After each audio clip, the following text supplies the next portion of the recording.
नमस्कार। मैं कपिल एक बार फिर आपके सामने। ईरान पर इजराइल और अमेरिकी हमले को आज का दिन जोड़कर पूरे 13 दिन हो चुके हैं। Suggests that the idea of a short operation with new ultimatums is still on the table. We should be clear that Trump has also felt emboldened by the recent success of both his operation in Venezuela to capture Nicolas Maduro and last year's strikes on Iran's nuclear program. इन 13 दिनों में दुनिया ने चाहे जो देखा हो, हमने बहुत कुछ देख लिया। पिछले 3 दिनों से सुनाई दे रहा है कि देश में रसोई गैस के दामों में 60 रुपए का इजाफा कर दिया गया। इस बीच बहुत सारे लोगों ने महामानव का नाले की गैस से चाय बनाने वाला वो जो आंखों देखी वाला वीडियो था, वो फिर से वायरल कर दिया। किसी छोटे से नगर में नाले के पास कोई चाय का ठेला लेकर के खड़ा रहता था और चाय बना करके बेचता था। अब कोई चाय बनाने की बात आती है तो मेरा ध्यान जरा जल्दी जाता है, और वहीं पर उनके एक नाली, गंदी नाली जाती थी। अब इसके दिमाग में कोई विचार आया, उसने उस नाली में, स्वाभाविक ये गंदी नाली होती, वहां गैस भी निकलता है तो कभी दुर्गंध आती थी, उसने एक छोटी सी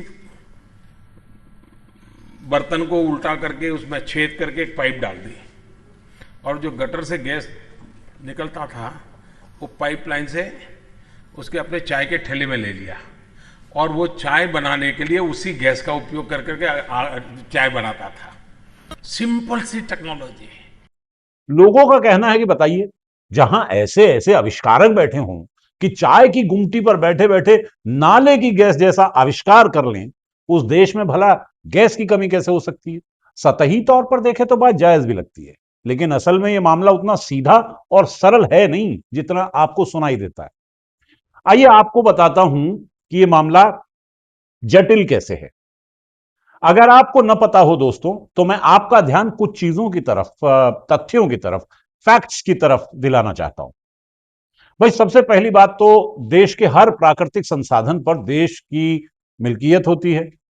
इसे इस तरह समझिए कि अगर आपको अपने घर के नीचे तेल का कुआं मिल जाए, तो यह मत समझिएगा कि उस तेल के कुएं के आप मालिक हो गए। सरकार आपसे वो घर भी ले लेगी और तेल भी ले लेगी, और फिर उसे तेल की किसी प्राइवेट कंपनी को, अंबानी को, अडानी को दे दिया जाएगा। इसी तरह अगर आपको कहीं गैस मिले तो वो भी सरकारी संपत्ति होती है। इसका सीधा सा मतलब यह है भैया कि जब महामानव ने उस चाय वाले को नाले की गैस से चाय बनाते देखा, तो देश के सजग नागरिक की तरह उनके दो फर्ज थे जिन्हें उन्होंने सरअंजाम नहीं दिया।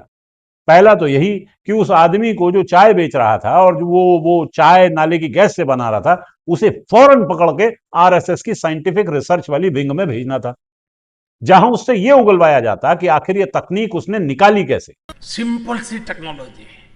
और इसे इसे रेप्लिकेट कैसे किया जाए। फिर उसका पेटेंट करवाया जाता, और यूं भारत, जो अब गैस की कमी से जूझ रहा है, तब दुनिया भर में गैस का सबसे बड़ा सप्लायर बन जाता। भाई, हम उसे दीनदयाल उपाध्याय नाले की गैस योजना या पीएम गटर गैस का नाम देकर उससे करोड़ों अरबों रुपए कमा सकते थे। महामानव ने ऐसा नहीं किया, और उसका खामियाजा देश ये भुगत रहा है कि युद्ध चल रहा है ईरान में, अमेरिका और इजराइल ने ईरान में जनसंहार का कार्यक्रम चलाया हुआ, और गैस के दाम बढ़ रहे हैं हमारे देश में। बताइए। अच्छा, दूसरा काम महामानव का यह होना था मित्रों कि अगर वो सच्चे देशभक्त और कानून के अनुसार चलने वाले नागरिक होते, तो फौरन उस चाय वाले को पकड़कर पुलिस के हवाले करते, क्योंकि किसी भी तरह के प्राकृतिक संसाधन का इस्तेमाल करना, उससे फायदा कमाना, देश की संपदा की चोरी कहलाता है। क्योंकि oil field regulation and development act 1948 के और petroleum and natural gas rules 1959 के अनुसार कोई भी व्यक्ति सरकार द्वारा जारी वैध लाइसेंस या लीज के बिना खनन या खोज नहीं कर सकता पेट्रोलियम या संबंधित पदार्थों की। ऐसे में जिस व्यक्ति को महामानव ने नाले की गैस से चाय बनाते हुए देखा, वो वास्तव में एक गैर कानूनी काम कर रहा था। लेकिन इसी के साथ बहुत सारे लोग इस तरह के वीडियो भी डाल रहे हैं जिसमें वो नाले के अंदर पाइप डालते हैं और बहुत बेशर्मी से उसी नाले की गैस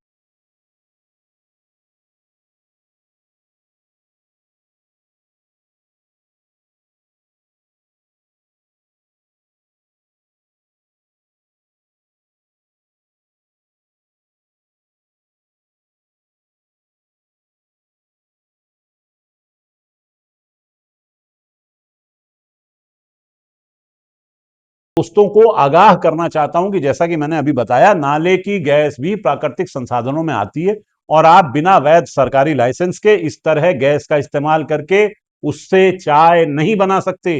वरना महामानव ने जिस आदमी को ऐसा करते देखा था ना, उसे बेशक कुछ ना हुआ, आपको पुलिस पकड़ के ले जाएगी भैया।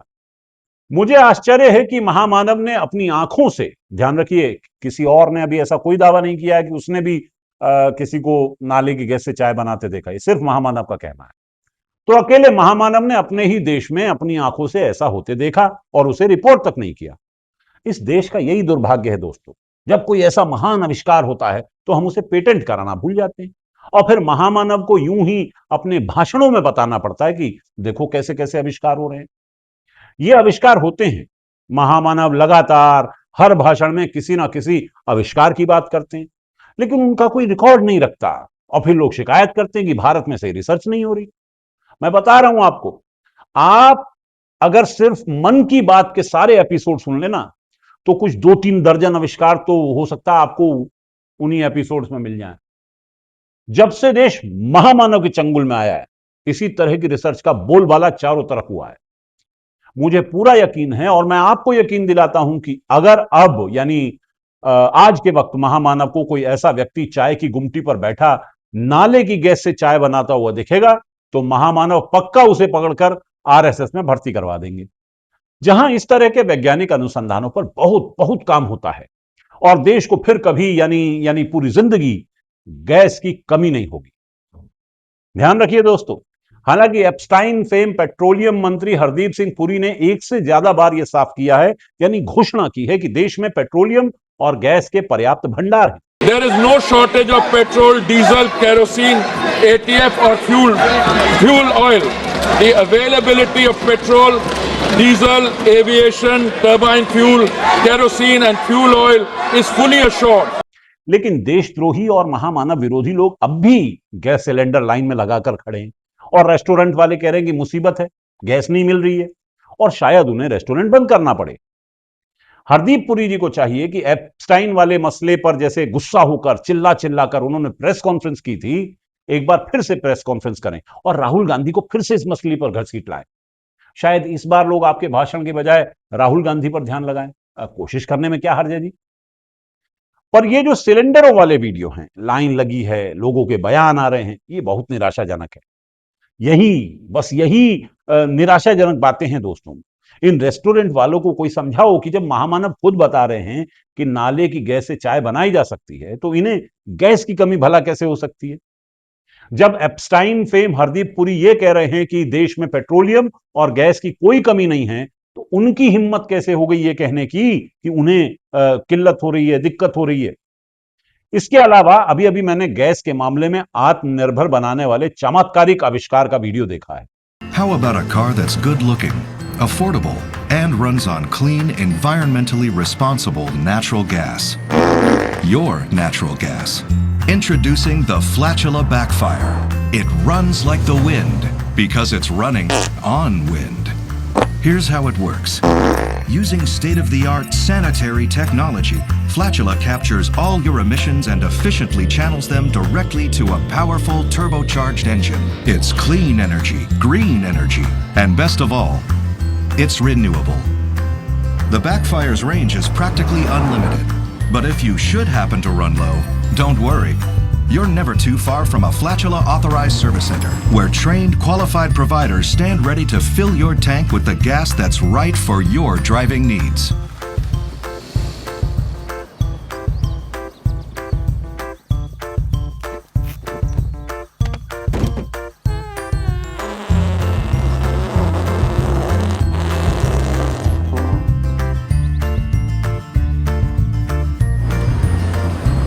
Flatula Backfire. It's not just a smart car, it's the fart car. ये सही है कि ईंधन का यह आविष्कार महामानव के बताए नाले की गैस वाले आविष्कार जितना क्रांतिकारी और प्रभावशाली नहीं है, लेकिन आपको यह तो मानना पड़ेगा कि मौलिकता में यह महामानव के नाले की गैस से कहीं कम भी नहीं है। इसलिए मैं एप्स्टाइन फेम पेट्रोलियम मंत्री हरदीप पुरी जी से यह रिक्वेस्ट करूंगा कि वे इस ओर ध्यान दें और उनके एप्स्टाइन से मुलाकात के जरिए जो दोस्त बने हैं उनसे मदद लेकर ऊर्जा के क्षेत्र में भारत का नाम भी दर्ज करें। यही अपील मैं नितिन गडकरी जी से भी करना चाहता हूं, जिन्हें भारत में बढ़ते प्रदूषण और ग्रीन एनर्जी की इतनी चिंता है कि वो पूरे भारत को गन्ने के जूस मिला वाला पेट्रोल अपनी गाड़ियों में डलवाने को मजबूर कर रहे हैं।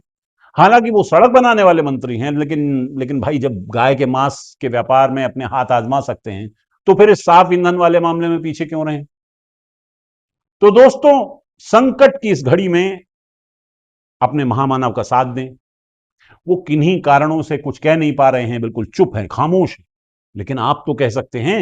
अगर हमें 5,000 का सिलेंडर भी मिलेगा तो हम 5,000 का सिलेंडर लेंगे, लेकिन मोदी योगी को वापस लेके आएंगे। आप साफ शब्दों में कहिए कि नाले की गैस से चाय बनाएंगे, महामानव को जिताएंगे। बाकी चचा जो थे हमारे गालिब, नाले की गैस से चाय नहीं बनाते थे, बल्कि सच कहूं तो चाय ही नहीं बनाते थे, बल्कि शराब पीते थे और खूब पीते थे। लेकिन दूरंदेशी में एक बार एक शेर ऐसा भी कह मारा था उन्होंने, जो नाले की गैस वाले आविष्कार पर पूरी तरह फिट बैठता है।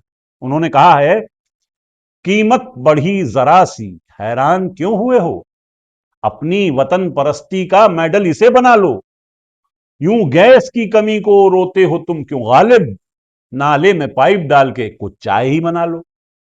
गैस की कीमत का क्या है ना मित्रों, आज 30 रुपया बढ़ा है, कल 50, 100 या 500 भी बढ़ सकता है, यानी 5,000 भी हो सकता है। लेकिन दूरदर्शी महामानव पहले ही इस मुसीबत से निपटने का रास्ता बता चुके हैं। बाकी हो सकता है कि गैस और पेट्रोल की किल्लत हो, घबराने का नहीं, नाले में पाइप डालने का और चाय बनाने का। चलता हूं, नमस्कार।